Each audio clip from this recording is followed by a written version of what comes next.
நீதிமொழிகள் 3:5-6. Proverbs chapter 3 verses 5 and 6. உன் சுய புத்தியின் மேல் சாயாமல் உன் முழு இருதயத்தோடும் கர்த்தரில் நம்பிக்கையாயிருந்து உன் வழிகளில் எல்லாம் அவரை நினைத்துக்கொள்.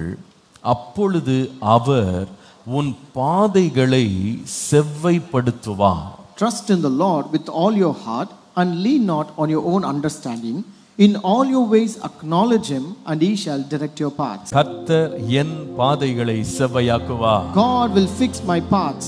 எப்படி செவ்வையாக்குவார்? How he will fix? கர்த்தர் என்னுடைய எல்லா கோணலையும் நேராக்கி செவ்வையாக்குவார். God will fix a path by making it straight. இரண்டாவது எப்படி செவ்வையாக்குவார்? Number 2, how he will fix? கர்த்தர் என்னுடைய குண்டு குழிகளை மேடு பள்ளங்களை எல்லாம் சமவெளியாக்கி கர்த்தர் என்னுடைய பாதைகளை செவ்வையாக்குவார். God will fix a path by making it smooth.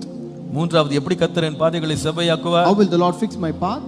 என் வழியெல்லாம் எனக்கு பாதுகாப்பை தந்து கர்த்தர் என் பாதைகளை செவ்வையாக்குவார். God will fix our path by making it safe. நான் சாகாமல் பிழைத்திருந்து கர்த்தருடைய அதிசயங்களை விவரிப்பேன். I shall not die but live and I will describe the works of God.